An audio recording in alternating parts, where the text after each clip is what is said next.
नमस्कार बच्चों, मेरा नाम है राहुल और आप देख रहे हैं वैसे बीसी क्लास। तो अब चीज़ें क्या हैं आज की, जो आपका है नया पार्ट शुरू हो चुका है। रीढ़ की हड्डी कृतिका से, कृतिका भाग 1। अगर इसका इंडेक्स खोल के देखें तो इससे पहले औरतों नाम से कुछ पार्ट चल रहा था ना, हमारे संग की औरतें।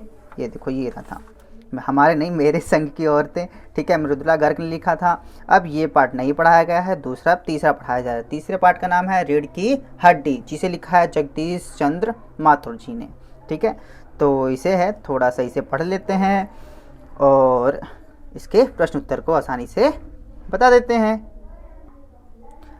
रीढ़ की हड्डी एकांकी के माध्यम से लेखक ने समाज में व्याप्त स्त्रियों के प्रति रूढ़िवादी मानसिकता पर प्रहार करते हुए स्त्रियों को प्राप्त होने वाली शिक्षा के माध्यम से उसमें बढ़ते हुए आत्मविश्वास तथा साहस को दर्शाया है। इसके लेखक एकांकीकार जगदीश माथुर हैं। जगदीश चंद्र माथुर, मतलब वो प्रसाद याद रह जाता है, गलती से हो गया। एकांकी लगभग नाटक का एक भाग या उसका छोटा रूप होता है। आपने रामलीला देखी होगी, वह भी नाटक का एक रूप है। सिनेमा को इसका आधुनिक रूप कह सकते हैं। जैसे आजकल सिनेमा चलते हैं ना, तो उसे आप कह सकते हो इसका आधुनिक रूप है। नाटक या एकांकी में मंच पर अभिनय द्वारा किए किसी विषय पर प्रस्तुत किया जाता है, जिसे अपनी दर्शक सहज ढंग से ज्ञान और मनोरंजन प्राप्त करते हैं। नीचे दिए गए एकांकी के अंश को पढ़कर उससे संबंधित उत्तर दीजिए, ठीक है। चलिए इसको एकांकी पढ़ लेते हैं, जिसका नाम है रीढ़ की हड्डी। मामूली तरह से सजा हुआ एक कमरा, अंदर से दरवाजे से आते हुए जिन महाशय की पीठ पर नजर आ रही है वे अधेड़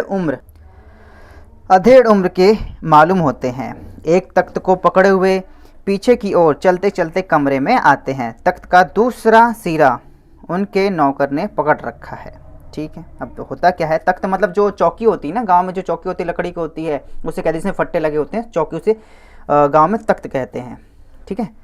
बाबू अबे धीरे धीरे चल, बाबूजी कह रहे हैं, अबे धीरे धीरे चल, अब तख्त को उधर मोड़ दे, उधर उधर उधर उधर उधर, बस बस बस बस बस बस बस बस बस।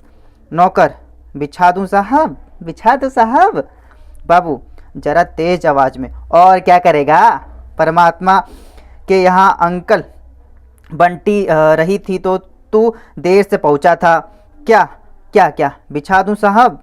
और अब पसीना किस तरह बहाया है, और पसीना किस तरह बहाया है, ठीक है। उनकी काफ़ी अच्छी बात चल रही है, पूरी कन्वर्सेशन में मैं कोशिश करूंगा कि उनके हिसाब से मैं बोल पाऊँ। नौकर तख्त बिछाता है, ही ऐसा नहीं है, ही। और ये बहुत जगह चलता है भाई साहब। हमारा दोस्त कुछ भी कुछ भी दिक्कत हो जाए, ही कर देता है। अभी तूने ही किया था ना, ही, ठीक है। बाबू हंसता क्यों है, अभी अपने भी जवानी में कसरत की है, हमने भी जवानी में कसरत की है। कलसों से नहाता था, लोटों की तरह। यह तख्त क्या चीज़ है, उसे सीधा कर कर कर कर कर, यो, हाँ हाँ हाँ हाँ, बस बस बस बस बस बस बस बस। और सुन, बहू जी से दरी मांगला, उसके ऊपर बिछाने के लिए चद्दर भी। कल जो धोबी के यहाँ से आई है वही, समझ में आया ना, ठीक वही मांग लियो।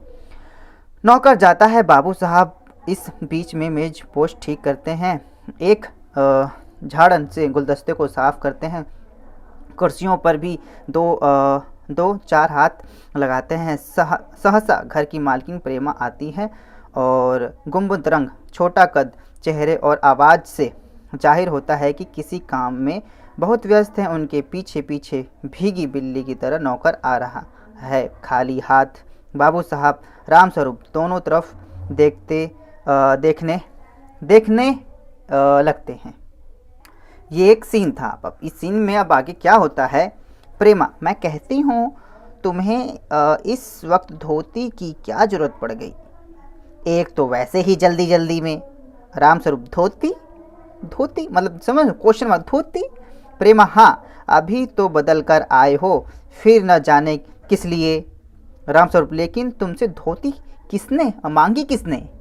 प्रेमा यही तो कह रहा था रतन, रतन मतलब जो नौकर था उनका, यही तो कह रहा था रतन।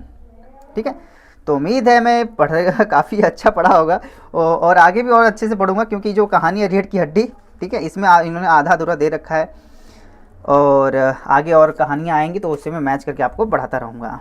ठीक है, तो यहाँ पे कहानी समाप्त हो जाती है। इसके प्रश्न उत्तर चलते हैं, प्रश्न उत्तर एक बार जल्दी से देख लेते हैं। प्रस्तुत गद्य किस हिंदी की कौन सी विधा में लिखा गया है? तो एकांकी में लिखा गया, आप एकांकी लिख दोगे। ठीक है, एकांकी लिख देंगे यहाँ पे। इस एकांकी को किसने लिखा है? जगदीश चंद्र माथुर जी ने लिखा हुआ है। देखो यहाँ पे प्रश्न 1 2 3 इन्होंने नहीं लिखे थे, मैंने लिखा था क्योंकि लिखते टाइम पे तो कुछ गड़बड़ हो गया, 2 3 थे ही नहीं। अब हुआ क्या गड़बड़, अभी दिखाता हूँ। यह एकांकी किस विषय पर लिखा गया है? तो इन्होंने ऊपर से यहाँ दे ही रखा है यहाँ पे, समाज में व्याप्त स्त्रियों के प्रति रूढ़िवाद। ठीक है, तो आपको यहाँ से लिखना है। तीसरा, समाज में व्याप्त स्त्रियों के प्रति रूढ़िवाद मानसिकता पर प्रहार किया गया है इसमें। ठीक है, 3 तक हो गया। अब यहाँ से देखो 3 चौथा ये था, तो मेरे को ध्यान आया ही नहीं क्योंकि यहाँ पे 1 2 3 इन्होंने नहीं लिखा था। ठीक है, तो मैं चौथा ये, इसके विभिन्न व्यक्तियों या पात्रों के नाम लिखिए। तो प्रश्न नंबर 4 फिर मैंने नीचे लिख दिया, राम स्वरूप, गोपाल, शंकर, प्रेमा और रतन। ठीक है, अब देखो राम स्वरूप अभी पिता, ठीक है, अभी आगे और कहानी आएगी, फिर भी मैंने लिख दिया है। गोपाल प्रसाद जो है वो भी पिता है, ये दोनों पिता हैं। अभी इनकी लड़की और लड़के की शादी होनी है, तो ये शंकर इनका बेटा है। गोपाल प्रसाद पिता हैं किसके? शंकर के, शंकर बेटा है इनका। और राम स्वरूप के घर आएंगे इनकी बेटी से, बातचीत होगी, तो इसीलिए जो व्यवहार यहाँ जो चल रहा है, ताम झाम सब कुछ ठीक करने का, वो बेटी की शादी की बात होगी यहाँ पे अभी। प्रश्न नंबर 5, रीढ़ की हड्डी नहीं होना एक मुहावरा है जिसका अर्थ है स्वावलंबी नहीं होना या किसी बात पर खुद का निर्णय नहीं ले पाना। वाक्य इसका 2 वाक्य प्रयोग कीजिए। इसका 2 वाक्य प्रयोग कर देते हैं, वो इस प्रकार से है आपका। प्रश्न नंबर जो 4 है, ठीक है, 4 नहीं 5 है ये वाला, तो इसका यहीं पे ये रहा प्रश्न नंबर 5। पहला है, घर जाकर पता लगाइए कि आपके लाडले लड़के के रीढ़ की हड्डी भी है या नहीं। ठीक है, मतलब इसका आपको अर्थ लिखना है, तो आप इस प्रकार से लिख रहे हैं, मतलब जो आपका लड़का है वो अपनी बात पे टीका भी रहता है कि नहीं लगता, स्वावलंबी है या नहीं है, घर जाके पता लगाओ। जो यहाँ इतनी तो आप जो इसकी तरफदारी कर रहे हो ना, जाके अपने घर जाके पता करो। और दूसरा है, मेरा मित्र बिना रीढ़ की हड्डी की तरफ बात करता है, मतलब कुछ भी अपनी बातों पर टीका नहीं रहता, कभी ऐसी प्रकार बात करता है, कभी उस प्रकार बात करता है। ठीक है, तो इसके 2 आंसर इस प्रकार हो गए। प्रश्न नंबर 6, आपने आसपास किसी देखे गए नुक्कड़ नाटक के बारे में लिखिए। चलो ठीक है, ये रहा, मेरे घर के पास रामलीला नाटक के बारे में लिखना चाहूँगा। जो मेरे घर के पास रामलीला नाटक के बारे में लिखना चाहूँगा। राम के चरित्र पर आधारित इस नाटक को प्रत्येक वर्ष मनाया जाता है, जिसे देखकर मन हर्ष और उल्लास से भर जाता है।